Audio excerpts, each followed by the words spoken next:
Aleluia, aleluia, glória a Deus, aleluia.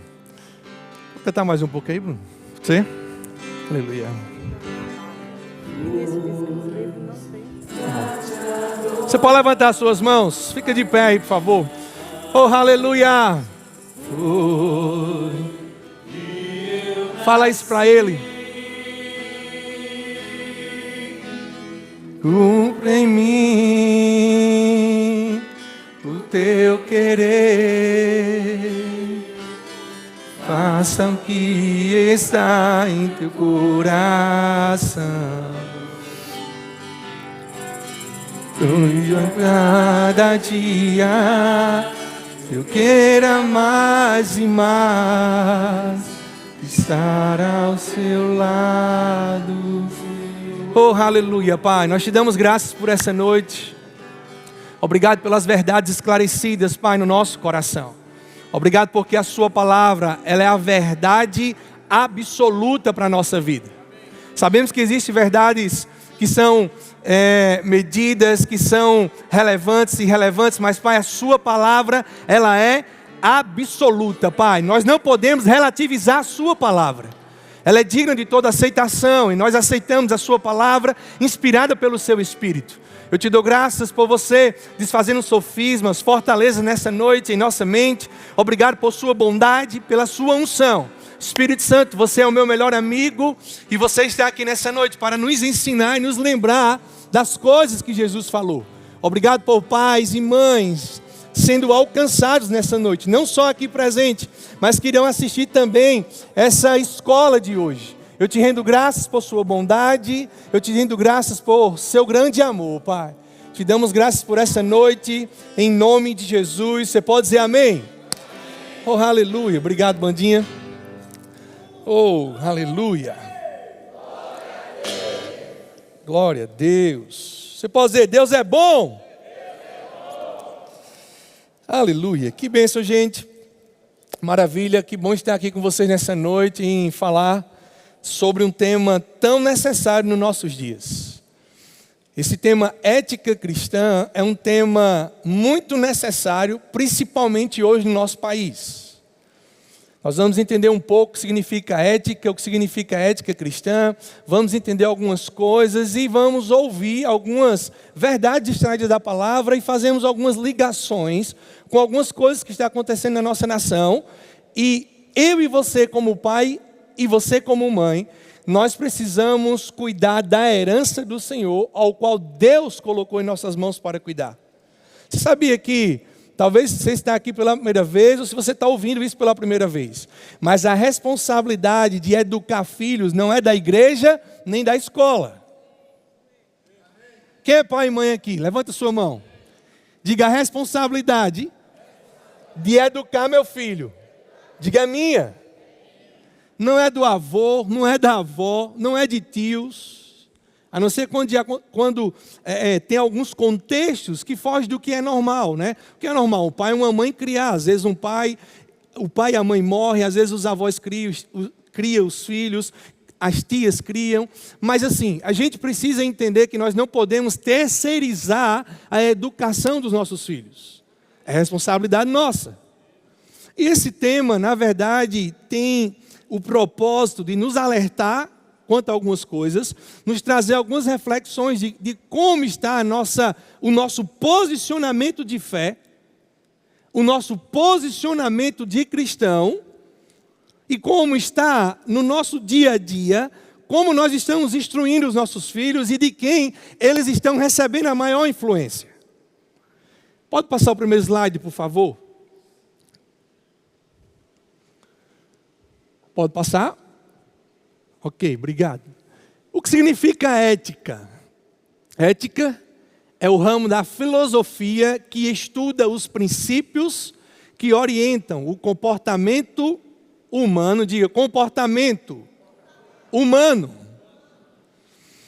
Diferenciando o certo do errado, o justo do injusto e o bem do mal.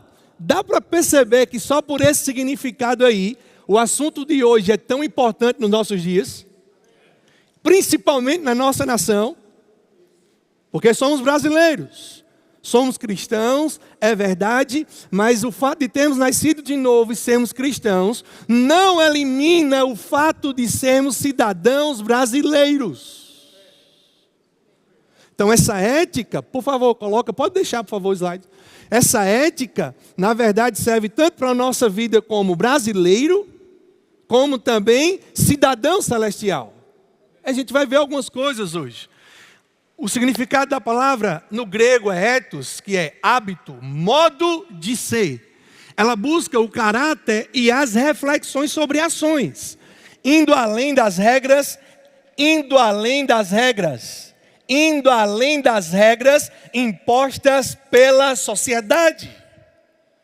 Se você nasceu de novo e está aqui nessa noite, está me ouvindo, eu quero te dizer algo. Existe uma regra estabelecida por Deus para quem nasceu de novo que é superior ao que a sociedade tenta estabelecer para nós em nosso país. Por isso que a gente precisa considerar que a Bíblia, ela não é uma verdade relativa. Nós não podemos relativizar a palavra de Deus. Precisamos entender que a Bíblia, a palavra de Deus, ela é para nós, para mim e para você, uma verdade absoluta. Salmos capítulo 138, versículo 2 diz que Deus estabeleceu acima de todas as coisas o seu nome e a sua palavra. Não tem como separar Deus da sua palavra. Deus só entende aquilo que diz respeito à minha vida e à sua vida, à nossa família, aquilo que está em linha à sua palavra. Passa, por favor, outro slide, segundo slide. Significado de ética cristã.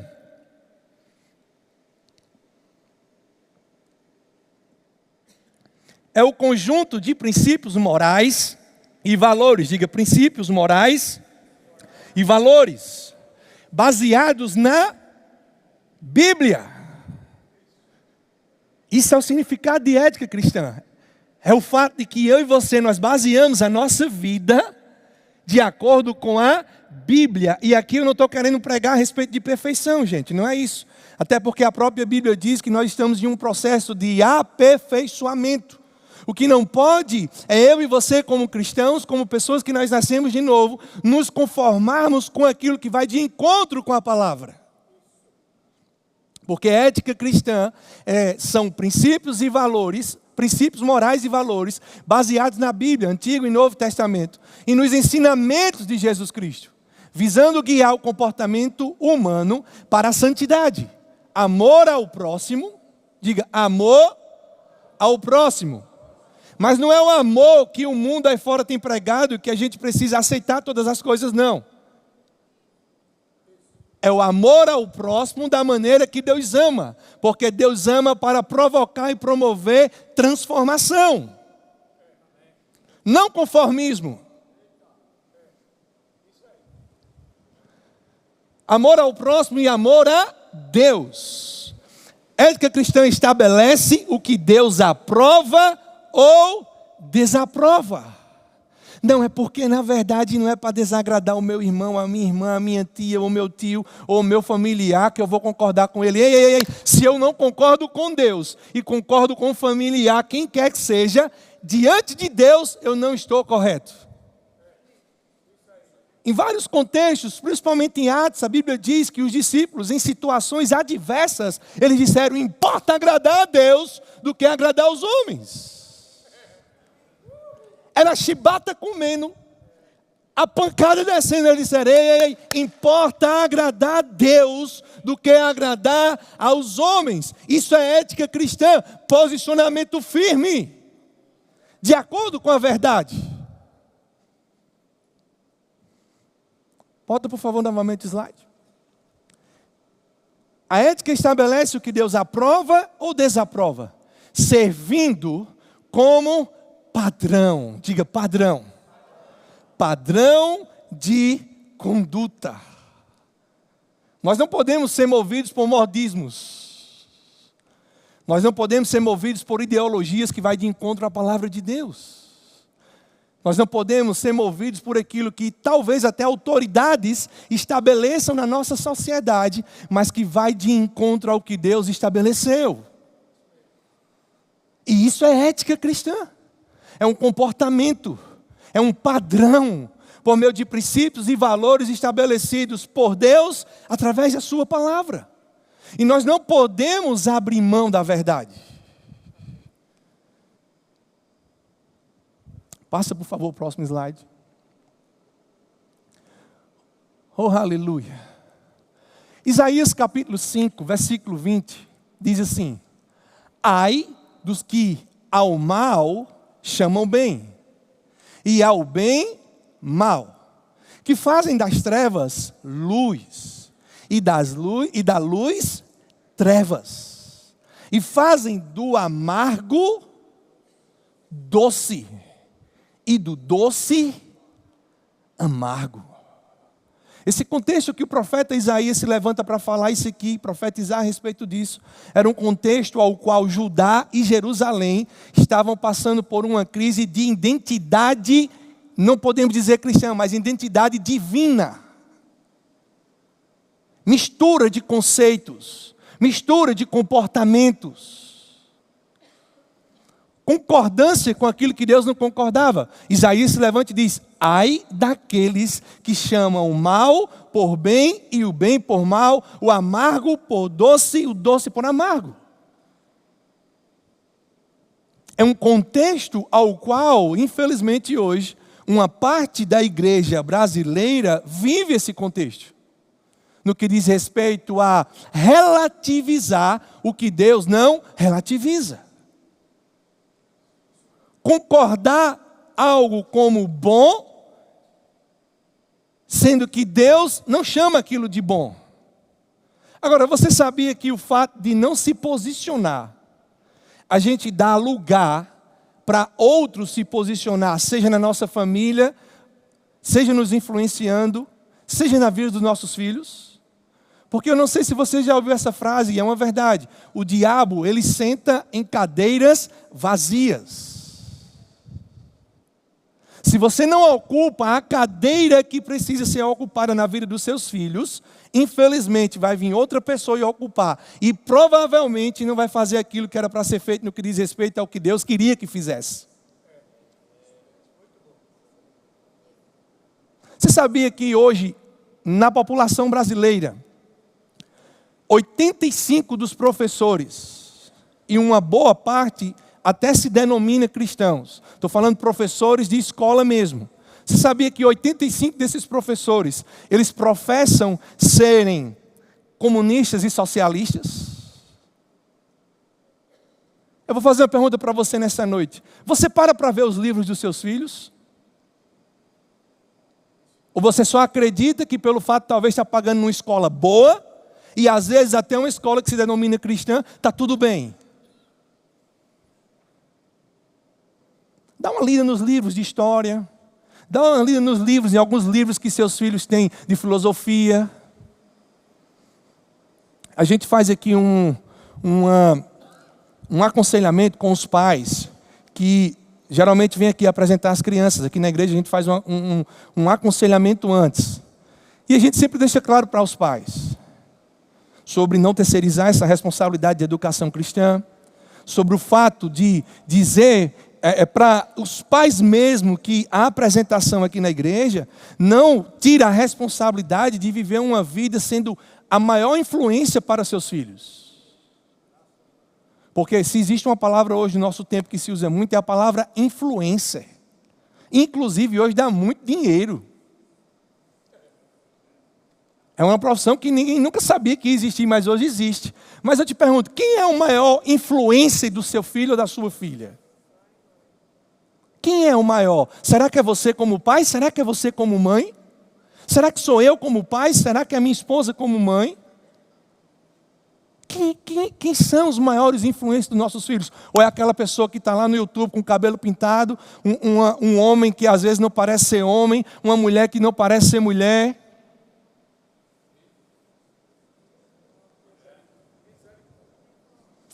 Passa, por favor, o próximo slide. Eu sei que hoje é uma noite de muito glória a Deus, aleluia, e talvez na carreira. Um filósofo brasileiro diz: a moderação na defesa da verdade é um serviço prestado à mentira. Abre, por favor, Mateus capítulo 27. Vamos para a Bíblia, né? Para ver o que é que a Bíblia diz aqui. Eu queria hoje à noite indicar 2 livros e eu queria te motivar. Graças a Deus que aqui no Verbo Shop, esse livro aqui, a câmera está aqui, pode focar, por favor? Acho que aqui, né? Aqui. Queria indicar esse livro aqui de Nicolas Ferreira, O Cristão e a Política, tá? A gente vai ver algumas coisas aqui, talvez você está pensando, talvez você chegou aqui nessa noite pensando, rapaz, na verdade, eu penso que não pode se conversar e não é para conversar sobre religião e política, não se misturam. Será? Não é aquela trend não, viu? Será? Será? Graças a Deus que esse livro acabou, mas eu tenho certeza que o Verbo Shop vai repor. Mas tem um outro livro aqui maravilhoso. Infelizmente eu fiquei sabendo que não tem mais publicação dele, que é Querem Calar a Igreja Cristã, a Revolução Sexual Global. Ele é de um promotor cristão. Vou ler algumas coisas desse livro aqui, acredito que vai dar tempo rapidinho para você. Mateus 27, capítulo 27, versículo 11 diz: Jesus estava em pé ante o governador e este o interrogou dizendo: És tu o rei dos judeus? Respondeu-lhe Jesus: Tu o dizes. E sendo acusado pelos principais sacerdotes e pelos anciãos, nada respondeu. Então lhe perguntou Pilatos: Não ouves quantas acusações te fazem? Jesus não respondeu nenhuma palavra. Vindo com isto, admirasse grandemente o governador. Ora, por ocasião da festa, costumava o governador soltar ao povo, diga, ao povo, um dos presos, conforme eles quisessem. Naquela ocasião, tinham eles um preso muito conhecido, chamado Barrabás. Estando, pois, o povo reunido, perguntou-lhes: Pilatos, a quem quereis que eu vos solte? A Barrabás ou a Jesus? Vou ler novamente, tá? Estando, pois, o povo reunido, perguntou-lhes Pilatos: a quem quereis que eu vos solte? A Barrabás ou a Jesus chamado Cristo? Porque sabia que por inveja, diga inveja, o tinham entregado. Esse justo. Justo era o quê? Jesus, que nunca tinha cometido pecado. Estava sendo injustiçado em uma condição, é bem verdade, que por mim e por você. Mas eu queria que você frisasse algo aqui, continua. Porque hoje em sonho muito sofri por seu respeito. Versículo 19. E estando ele no tribunal, sua mulher mandou dizer-lhe: Não te envolvas com esse justo, porque hoje em sonho muito sofri por seu respeito. Mas os principais sacerdotes e os anciãos persuadiram o povo a que pedisse a Barrabás e fizesse morrer Jesus. De novo perguntou-lhes o governador: Qual dos dois quereis que eu vos solte? Responderam eles: Barrabás. Replicou-lhes Pilatos: Que farei então de Jesus chamado Cristo? Seja crucificado. Responderam todos. Versículo 23. Que mal fez ele? Perguntou Pilatos. Porém, cada vez clamavam mais: seja crucificado. Versículo 24 diz assim: Vendo Pilatos que nada conseguia antes, pelo contrário, aumentava o tumulto, mandando vir água, diga, aumentava a pressão. Mandando vir água, lavou as mãos perante o povo, dizendo: Estou inocente do sangue deste justo, fique o caso convosco. Diga, lavou as mãos. Passa, por favor, para o próximo slide. Essa expressão lavar as mãos é uma expressão que representa uma omissão e ou uma transferência de responsabilidade diante de uma injustiça. Lavou as mãos. A Bíblia diz que Jesus, ele é a verdade. E a gente entende que Jesus era o Verbo estava com Deus e o Verbo era Deus. E essa verdade é absoluta. Nós podemos dizer que a partir do momento que Pilatos estava ali diante da verdade, ele preferiu, em detrimento de agradar o povo, lavar as mãos. Talvez você pode pensar que igreja não é para estar envolvida com política. Mas eu vou trazer essa noite significado para você, o que significa política. Mas eu vou fazer uma reflexão com você aqui nessa noite. Quando a gente olha para o Velho Testamento, a gente vê algumas pessoas levantadas por Deus envolvidas na política. José, do Egito. A Bíblia diz que Deus prosperou todas as coisas por meio de José. Inclusive a casa de Potifar prosperava porque a bênção do Senhor se manifestava sobre a vida de José. Quando José, na verdade, é tirado lá do calabouço, é tirado da cadeia e é chamado pelo faraó, qual é o cargo que José passa a exercer? Quem pode me dizer? Um cargo de governador, político. Deus, desde o Velho Testamento, sempre quis estar envolvido na política, porque política evidencia influência. Porque eu e você, como cristão, e eu acredito que tem pessoas, da mesma maneira que foi chamado para ser pastor, Deus levanta pessoas para ser chamado para a política. Eu não, viu, gente? Quero logo dizer para você que eu não estou me candidatando. Só estou querendo dizer a você que eu prefiro defender a verdade. E eu prefiro, na verdade, estar do lado de quem estiver mais próximo da palavra. E é assim que eu e você, a gente precisa se comportar e influenciar os nossos filhos. Então, o que é que Pilatos faz? Lava as mãos e rejeita a verdade. Volta, por favor, no slide.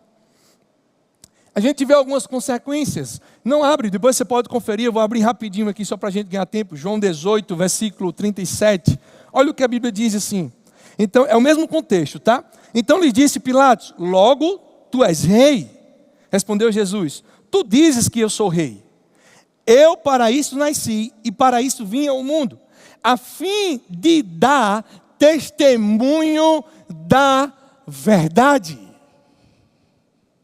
Ou seja, Pilatos, quando lava as mãos, estava lavando as mãos ou se omitindo da verdade.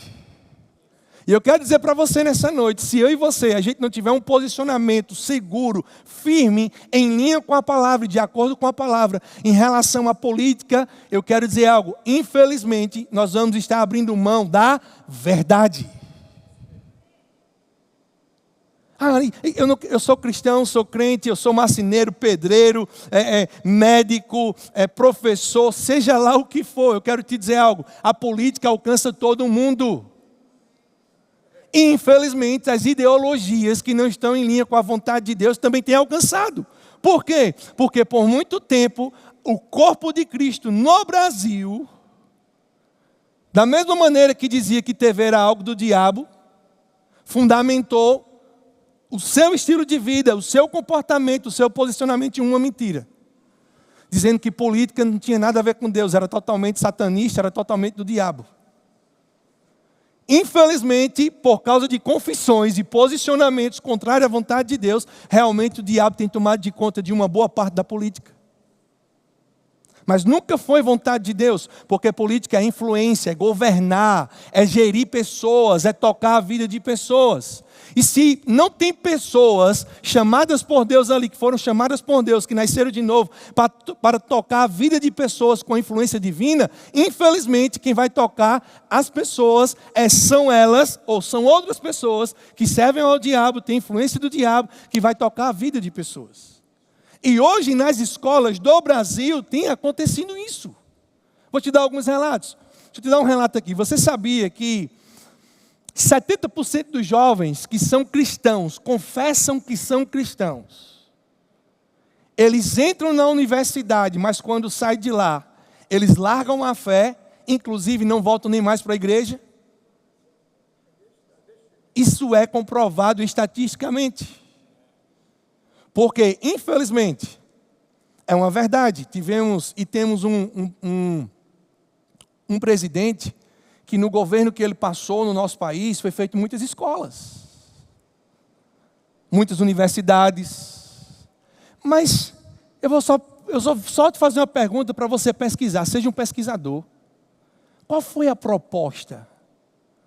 Qual é o propósito por trás de fazer muitas escolas? Por exemplo, no tempo ao qual nós vivemos, a criança hoje que estuda na escola pública, ela é obrigada a estudar os 2 horários. Qual é o propósito? O que é que está por trás disso? Será que é mesmo a educação?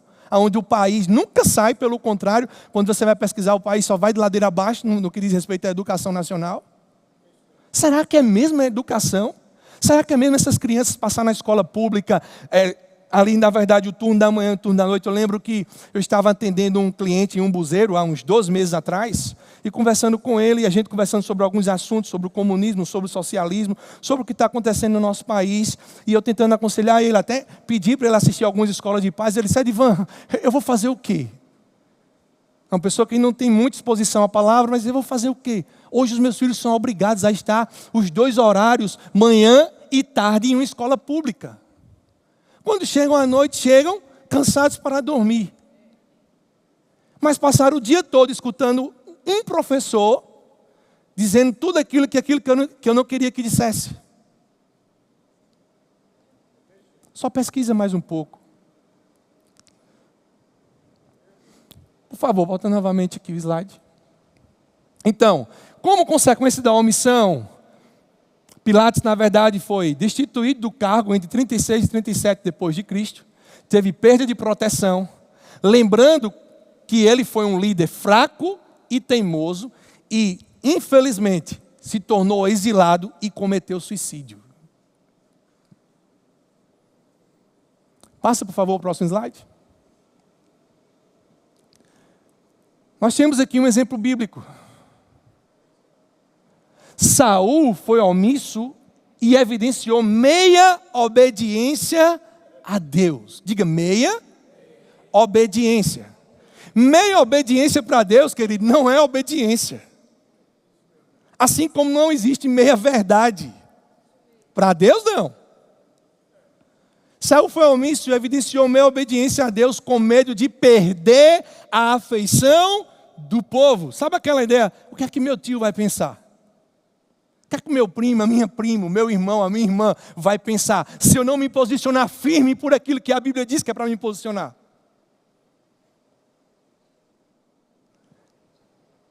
Com isso, Saul perdeu o seu reinado. Deixa eu dizer uma coisa bem, infelizmente, bem direta para você nessa noite, mas é uma verdade. Se você não se posicionar de acordo com os princípios divinos, se eu não me posicionar de acordo com os princípios divinos, valorizando o que a Bíblia diz, crendo no que a Bíblia diz, falando, conversando com os meus filhos, você conversando com os seus filhos, explicando que aquilo ali que está sendo estabelecido não é o certo, não é isso que agrada a Deus. Se nós não nos posicionarmos, infelizmente, por causa da afeição de outros, para não perder, possa ser que eu e você percamos o reinado da nossa casa e dos nossos filhos.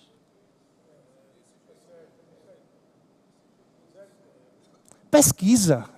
A gente está vivendo uma coisa tão intensa que, infelizmente, muitos dentro da igreja estão achando que está tudo bem. É só você pesquisar. Passa, por favor, o próximo slide. Em qual momento podemos evidenciar um comportamento omisso ou não sermos éticos como cristãos? O primeiro momento é esse aqui, ó. Falei para você, passa por favor outro slide. Política e religião não se misturam e não se discute. Esse é o primeiro posicionamento de omissão. Infelizmente, antes de conhecer a verdade dos 2 lados, eu já pensei assim, não. Política e religião não se discute, assim como futebol e religião não. Isso é mentira do diabo, gente. Infelizmente, quem mais deseja que o crente pense assim, que o filho de Deus pense assim, são as trevas. Porque enquanto os filhos de Deus pensam assim, professores estão sendo levantados para influenciar os nossos filhos. E você talvez nem saiba dessa verdade. Porque é só você pegar o que dita, o que na verdade está nas leis que regem a educação do nosso país. Passa, por favor, outro slide. O que é política? É a atividade humana voltada para a organização, administração e condução de sociedades, focada na tomada de decisões coletivas. Gestão de poder, diga, gestão de poder. Quem está na política tem poder, é só olhar para o nosso país aí. Mas hoje a gente pode dizer assim, quem está na política e no judiciário tem poder. Gestão de poder e resolução de conflitos para o bem comum. Vem do grego a palavra polis, que significa cidade. Envolve o estabelecimento de leis, normas e políticas públicas, indo além de governos, englobando relações de poder no dia a dia. Passa, por favor, outro slide. Charles Spurgeon disse assim: só os tolos acreditam que política e religião não se discutem. Vê se isso acontece na prática. Por isso os ladrões permanecem no poder e os falsos profetas continuam a pregar. Vou tomar uma água para você refletir sobre o que ele falou. Não foi eu não, viu? Estou só transmitindo o que Charles Spurgeon falou.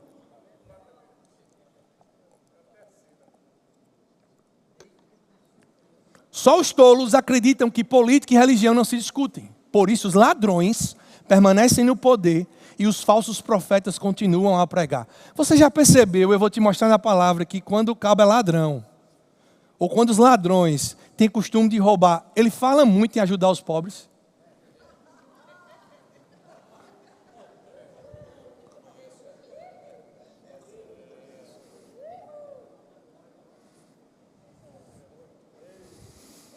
Eita Jesus. Avança outro slide, por favor. Consequências da omissão de lavar as mãos e do lavar as mãos. As consequências, vamos partir para cá. Avança, por favor. Estagnação intelectual é o que está acontecendo, infelizmente, em muitas universidades hoje do Brasil. Um estudo constata que no período da faculdade, 70% dos jovens cristãos abandonam a sua fé e a igreja e o verdadeiro cristianismo. Motivos: conflitos religiosos e ideológicos. Ideias, campo das ideias. Doutrinação. Quem foi que falou isso? Um pesquisador chamado Ayrton Dias, professor e doutor da Universidade Federal de São Carlos. Avança, por favor, no slide. Jesus, ele falou algo para os últimos dias, que eu e você, como cristãos, precisamos ficar muito alertas.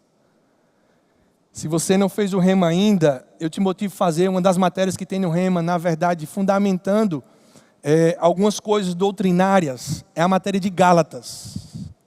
Eu, particularmente, quando ensino no Rema, eu uso esse contexto. Infelizmente não deu para tirar, mas quando você olha para essas laranjas aqui, tão lindas? Hã? Então não? Por que essas laranjas estão com pregos?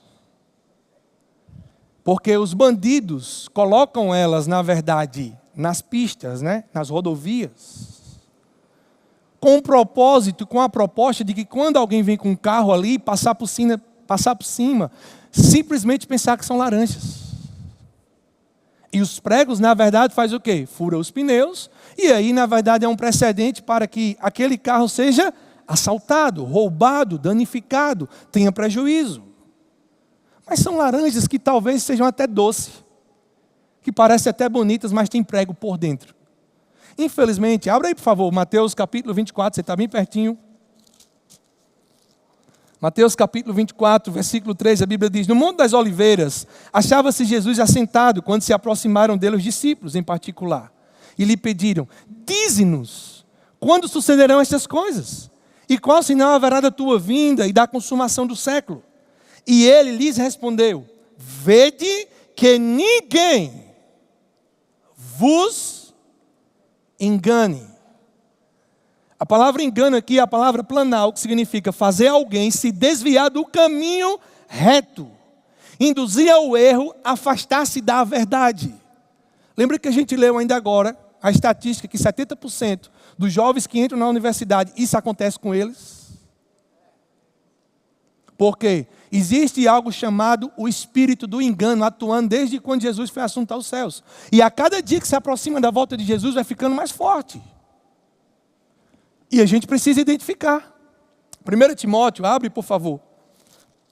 Volta para o slide, por favor. 1 Timóteo capítulo 4, versículo 1.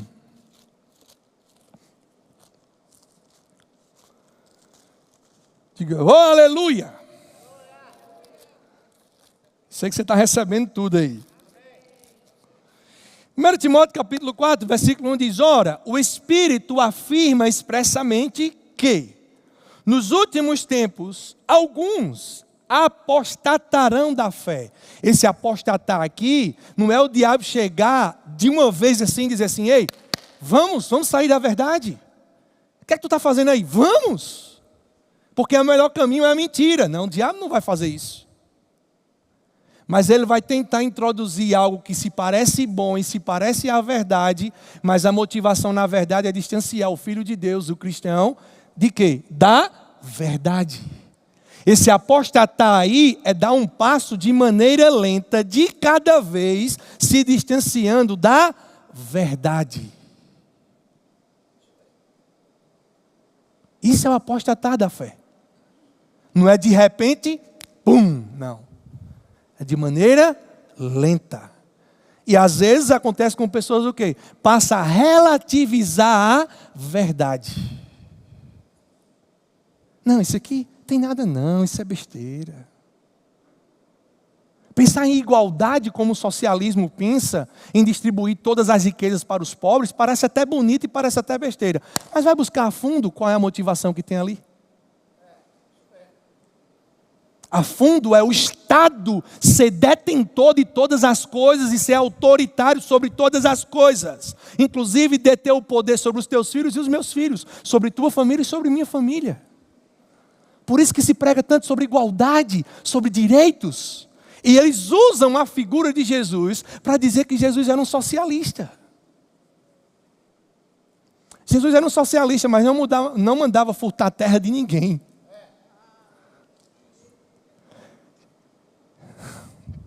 Eita Jesus. Alguns apostatarão da fé por obedecerem a espíritos enganadores e a ensinos de demônios. Da mesma maneira que existem ensinos divinos cristãos, existem ensinos de demônios. E eu e vocês nós precisamos ficar atentos. Passa por favor, próximo slide. E aqui a gente vai ver aqui alguns discursos de engano, né? Eu ia pedir para você abrir primeiro em João 12, mas abre primeiro em Marcos, já que eu toquei alguns minutos atrás. Marcos capítulo 10, versículo 17.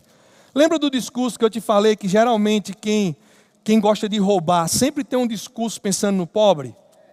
Vamos ver aqui, Marcos, vou te mostrar na Bíblia. Marcos, capítulo 10, versículo 17. E pondo Jesus a caminho, correu um homem ao seu encontro e ajoelhou-se. Não, aqui é o contexto do jovem rico. Já que você está aí, vamos, depois a gente vai para João. E pondo Jesus a caminho, correu um homem ao seu encontro e ajoelhando-se perguntou-lhe, bom mestre, que farei para herdar a vida eterna? Respondeu-lhe Jesus, por que me chamas bom? Ninguém é bom senão um, que é Deus. Sabe dos mandamentos? Jesus estava dizendo para ele, não matarás, não adulterarás, não furtarás, não dirás falsos testemunhos, não defraudarás ninguém, honra teu pai e a tua mãe. Então ele respondeu, mestre, tudo isso tenho observado desde a minha juventude. E Jesus, fitando, o amou e disse, ei, você sabia que o amor confronta? Sabia que o verdadeiro amor, ele confronta querendo o bem do outro? O amor não vê alguém trilhando um caminho ruim, errado, que vai de encontro à palavra de Deus e está ali, concordando por uma questão de conveniência. Jesus disse para ele, e Jesus fitando o amou e disse, só uma coisa te falta. Vai, vende tudo o que tens, dá aos pobres e terás um tesouro no céu. Então vem e segue-me. É com esse versículo que esse pessoal aí fora, que crê no socialismo científico e moderno, utilizam desse versículo para dizer que tem que existir igualdade. E porque, infelizmente, existe um grupo de pessoas que tem que invadir a terra dos outros e tomar, porque afinal de contas tem que ter igualdade. Jesus disse, vende tudo o que tem e dá aos pobres. Mas você sabe por que Jesus disse isso aqui? Porque Jesus conseguiu extrair que o tesouro que tinha no coração desse jovem rico eram as suas riquezas. E Jesus confronta ele porque o que ele tinha enraizado no coração era riquezas. Deus nunca foi contra ter bens materiais e ser bem-sucedido. Lembra lá de Abraão, onde a Bíblia diz que Deus o enriqueceu extraordinariamente? Lembra disso? Lembra de José que eu acabei de falar? Deus nunca foi contra a riqueza. E Deus também nunca foi contra igualdade. A questão é que existe uma motivação por trás do que tem sido pregado como igualdade do socialismo. E você precisa estudar, pesquisar para não ser enganado. Vai comigo agora para Marcos, para João, aliás. João. Bota, por favor, slide, capítulo 18. Capítulo 12. Diga, Deus é bom. Versículo 1 diz: 6 dias antes da Páscoa, foi Jesus para Betânia, onde estava Lázaro, a quem ele ressuscitara dentre os mortos. Deram-lhe, pois, ali uma ceia. Marta servia, sendo Lázaro um dos que estavam ali com ele à mesa. Então Maria, tomando uma libra de bálsamo de nardo puro, muito precioso, ungiu os pés de Jesus e os enxugou com seus cabelos. E encheu-se toda a casa com o perfume do bálsamo. Mas Judas Iscariotes, misericórdia. Mas Judas Iscariotes, um dos seus discípulos, o que estava para traí-lo, disse, olha que coisa linda, o que ele disse, lindo demais, discurso lindo, maravilhoso. Mas vamos ver o que a Bíblia vai revelar? Por que não se vendeu esse perfume por 300 denários? Alguns estudiosos dizem que é referente a 1 ano de salário aqui. Por que não se vendeu esse perfume por 300 denários e não se deu aos pobres? Olha que discurso maravilhoso. Olha o que a Bíblia vai dizer no versículo seguinte. Isto disse ele, não porque tivesse cuidado dos pobres. Cabra. Que motivação. Talvez se Judas fosse brasileiro.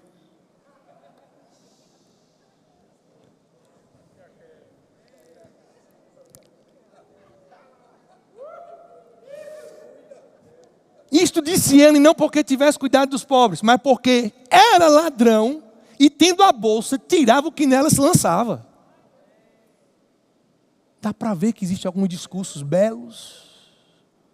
Não vai ter político perfeito, gente. O que precisa existir para mim e para você é não abrir mão da verdade. E ficar com quem está mais próximo da verdade. Agora deixa eu dizer uma coisa para você nessa noite. Não adianta você querer defender a verdade e receber 1 milhão de tijolo para votar em alguém. Ou encher o tanque do teu carro. Não estava escrito isso aqui não, viu? Mas vamos continuar. Avança, por favor. Então, infelizmente, todas essas pessoas que na maioria das vezes têm interesse por roubar algo, sempre vai ter um discurso belo para os pobres. Lembra lá de Robin Hood? Então, uma outra consequência é a implantação do comunismo e do socialismo científico e moderno em várias esferas da sociedade. Vou te perguntar, você sabe o que é o comunismo? De fato, você sabe como é que ele funciona? Você sabe o que é o socialismo? O que é o comunismo? O comunismo é uma ideologia política, econômica e social baseada nos ideais de Karl Marx e Friedrich Engels, que busca criar uma sociedade igualitária, sem classes sociais, sem propriedade privada dos meios de produção, como fábricas, terras, e sem Estado. O objetivo é a posse coletiva dos recursos e o fim da exploração do trabalho. Isso aqui era tudo muito lindo no início. Estuda mais um pouco, eu não tenho tempo para isso, mas você vai ver onde vai dar. Na visão de Karl Marx e de Friedrich Engels, o socialismo não é o destino final, mas sim uma fase de transição necessária entre a queda do capitalismo e o alcance do comunismo pleno. Agora, vamos ver o que é que eles chamam de capitalismo? Passa, por favor, o slide. O que o marxismo chama de capitalismo não é somente os ricos. Quando você passa a estudar mais profundo, você começa a, na verdade, concluir isso aí. Não é somente os ricos, comerciantes e indústrias, mas o sistema democrático, as religiões, igrejas e organizações religiosas. Eles colocam tudo num pacote só e chamam de capitalismo e se levanta contra isso. Passa, por favor, um outro slide. Pontos que convergem o comunismo com o socialismo contra o cristianismo. Vamos ver alguns pontos? Passa, por favor. Materialismo histórico e ateísmo. Ambas as ideologias baseiam-se na premissa de que a matéria é a única realidade, negando a existência de Deus, a alma e a vida após a morte. Eles se convergem nesse mesmo ponto.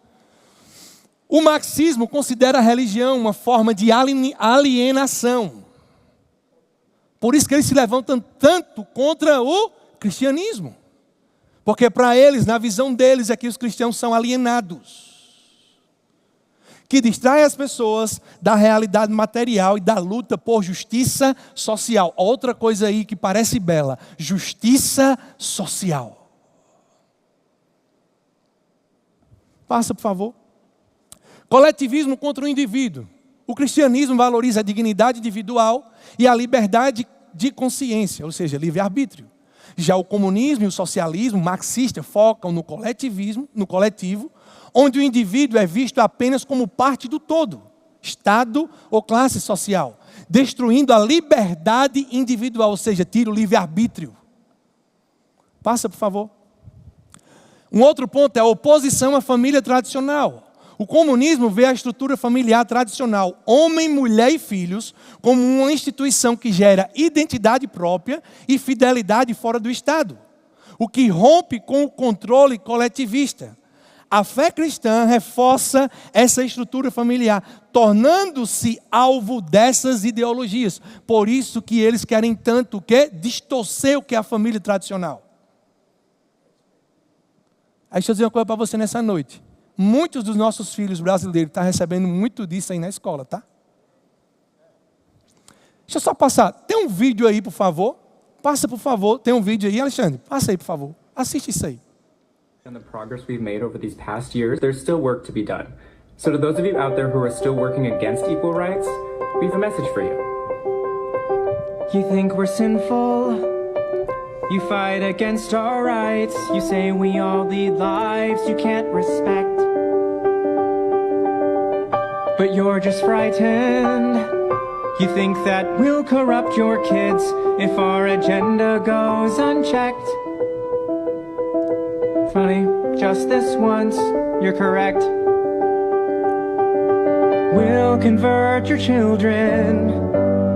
Happens bit by bit, quietly and subtly, and you will barely notice it. We're coming for them. We're coming for your children. We're coming for them. We're coming for your children. We're coming for them. Esse vídeo está no YouTube, pode parar, por favor, Alexandre. Vou dizer para você o que ele significa. É um grupo de homossexuais nos Estados Unidos que estão se espalhando por todo o mundo, inclusive tem no Brasil. Não sei se você viu eles dizendo que estão chegando para doutrinar os seus filhos. Se você não sabe, no Brasil hoje tem mais de 20 denominações que se denominam cristã e são LGBTQIA+. Algumas delas com mais de 20 igrejas. Então fica alerta. Porque aquilo que talvez para o seu filho pode parecer cristão, possa ser que não seja. Se você não for o maior influenciador, se eu e você, nós não formos os maiores influenciadores dos nossos filhos, na nossa casa principalmente. Não é responsabilidade da igreja, não é responsabilidade da escola, é nossa responsabilidade nos posicionarmos com os nossos filhos. Passa, por favor, outro slide. Um outro ponto é soberania do Estado versus soberania de Deus. O cristianismo ensina que a soberania máxima vem de Deus, enquanto o comunismo busca transferir essa autoridade para o Estado ou partido, tornando o Estado o único provedor e regulador de moralidade. Lembra do que é ética? Lembra o que é ética? Que é moral, princípios e valores cristãos e divinos. Passa, por favor, outro slide. Passa o slide. A verdade ideológica. Enquanto o cristianismo baseia sua moral na Bíblia e na fé, o comunismo e o socialismo definem sua moral como base no que é útil para a revolução. Isso permite que os fins justifiquem os meios, justificando ações contra a igreja e os cristãos, incluindo perseguição direta, como visto historicamente. Passa o outro slide. Pautas progressistas contra o cristianismo que são defendidas por partidos comunistas e socialistas. Eu não trouxe aqui quais são os partidos, mas dá um Google em casa. Quais são os partidos comunistas e socialistas que têm pautas contra o cristianismo? O Google vai dizer para você. Tudo isso aqui que eu peguei está no Google. Avança rapidinho, por favor, por causa do tempo. Materialismo histórico versus fé. O marxismo vê a história como movida por conflitos materiais, lutas de classes, e considera a religião como uma forma de alienação ou ópio do povo. Algo que o cristianismo, focado na transcendência e na soberania de Deus, rejeita. Passa novamente o outro. Por favor. Defesa do aborto. Os partidos comunistas e socialistas, eles defendem o aborto. Partido de esquerda, geralmente defende a legalização e descriminalização do aborto como direito reprodutivo da mulher, o que vai frontalmente contra a doutrina cristã de defesa da vida desde a concepção. Tem alguns outros slides, mas eu não vou avançar, vou só finalizar com isso aqui. Vai ser rapidinho ler isso aqui para você. Uma das bases do comunismo é preciso destruir a família, de Karl Marx. Já vimos no capítulo 1 que os autores do socialismo são expressos quanto à estratégia básica de destruir a família. Eu relembro que o Manifesto Comunista propõe isso abertamente desde 1848. O que o Manifesto Comunista propõe? Ele vai dizer aqui, está lá se você quiser pesquisar. Abolir a família é o propósito do socialismo. Sabe qual é a maior proposta, na verdade, do comunismo e do socialismo moderno?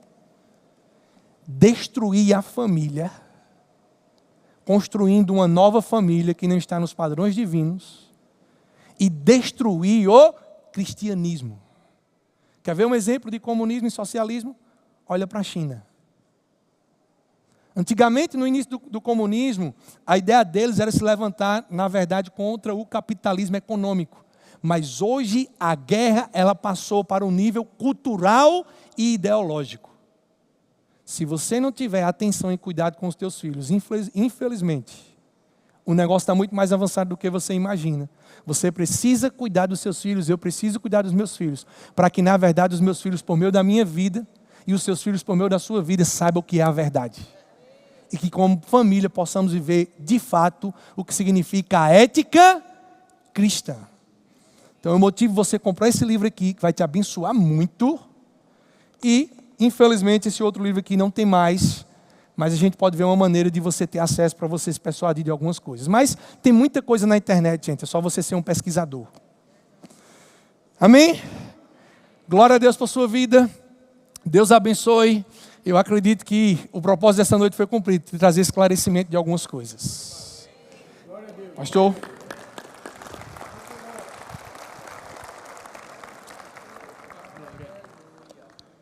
Aleluia.